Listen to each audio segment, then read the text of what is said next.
TD2 da disciplina de Ciências Biológicas apresenta relação do controle do ciclo celular e o desenvolvimento tumoral.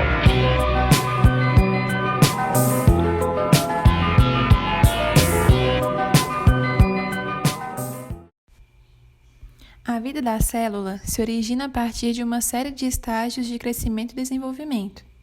Este conjunto de estágios é chamado de ciclo celular.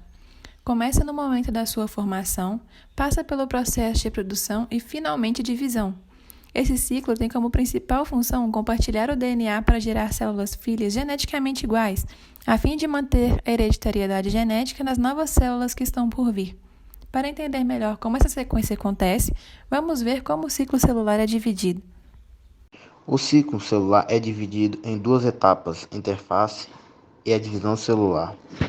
A interface é a fase em que a célula não está se dividindo. Nesse momento, ocorrem diversos fatos que possibilitam a divisão celular, como a replicação do DNA, a divisão dos centríolos e a produção de proteínas. A interface é subdividida em três fases: G1, S, G2. A fase G1 antecede a duplicação do DNA. As células aumentam de tamanho com a produção de RNA e sintetizam proteínas. Isso depende de fatores extracelulares. Na fase S ocorre a síntese de DNA. Sua quantidade no núcleo da célula é replicada antes de qualquer divisão celular. A duplicação do DNA durante a interface, isso depende de fatores intracelulares. A fase G2 corresponde ao intervalo entre a síntese de DNA e a mitose. A célula continua crescendo e produzindo proteína. Já a divisão celular é o processo pelo qual uma célula-mãe origina duas células filhas. Através deste processo, as células unicelulares se reproduzem e as multicelulares se multiplicam. No organismo humano, algumas células estão em constante multiplicação. Um exemplo são as células da epiderme e da medula óssea, que se multiplicam para repor as células que morreram. Nos eucariontes, existem dois tipos de divisão celular, a mitose e a meiose. A mitose se divide em 4 etapas. São elas: prófase, metáfase, anáfase e telófase. A prófase é a primeira etapa da mitose. Durante essa fase, os cromossomos ficam bastante visíveis em virtude de sua condensação. A membrana nuclear desorganiza, os centríolos, que se duplicaram lá na interfase, migram para o polo da célula, o núcleo desaparece e seu material é distribuído pela célula. Já na metáfase, que é a segunda fase, os cromossomos condensam em seu grau máximo. Em virtude dessa característica, essa é a melhor fase para analisar os cromossomos. Com isso, os cromossomos ligam-se às fibras do fuso e são alinhados na região mediana da célula, formando a placa metafísica ou placa equatorial. A terceira fase, a anáfase, tem como característica principal o rompimento dos centrômeros e também as cromátides irmãs, que migram para os polos da célula. Enfim, telófase, a fase final.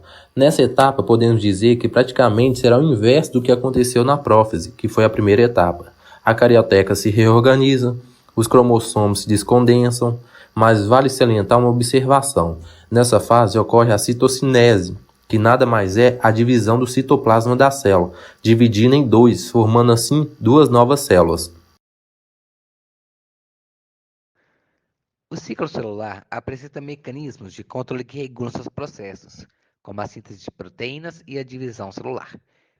Esses mecanismos são de extrema importância, pois a proliferação descontrolada das células, por exemplo, pode resultar na formação de tumores.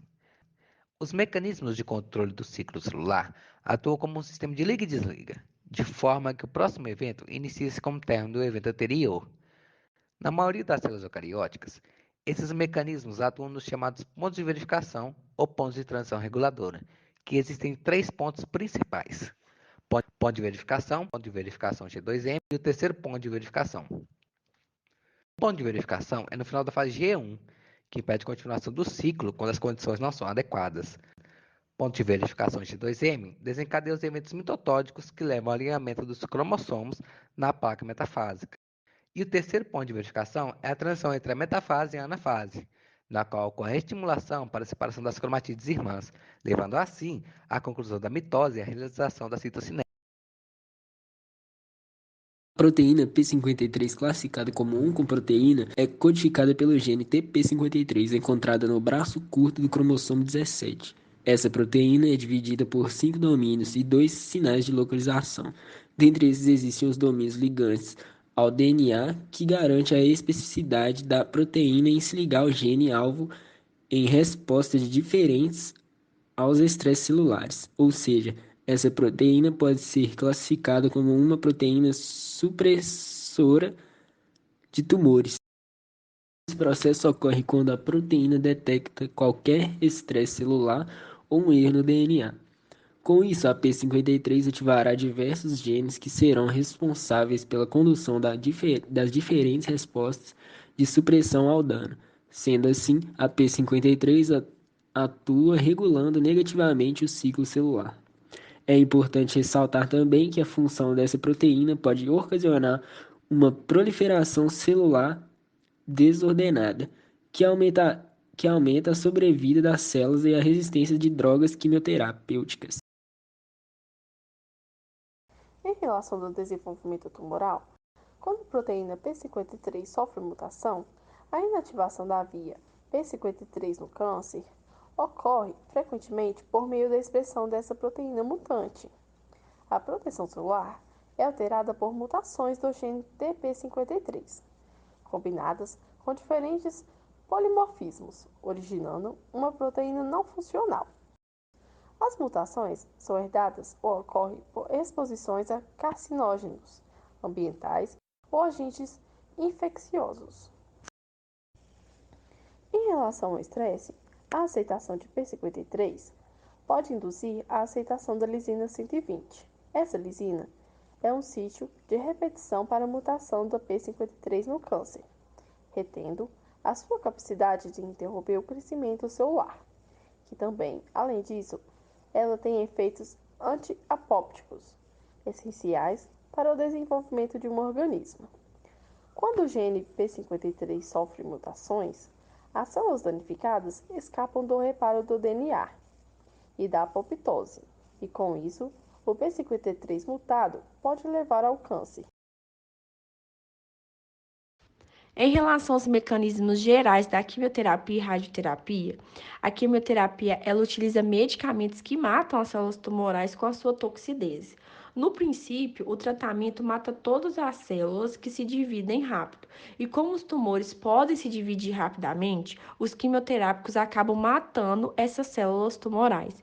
No entanto, há outras células que também se dividem rapidamente, como por exemplo, o cabelo, as unhas, as células de defesa do nosso organismo e também as mucosas. Por isso que os quimioterápicos, eles são tão tóxicos para essas células. Diferente da radioterapia, ela tem uma ação restrita à região em que é aplicada e da cirurgia, que remove um tumor de uma parte do corpo onde a doença foi encontrada. A quimioterapia, ela atua de forma sistêmica, ou seja, ela alcança as células cancerígenas em qualquer região do corpo.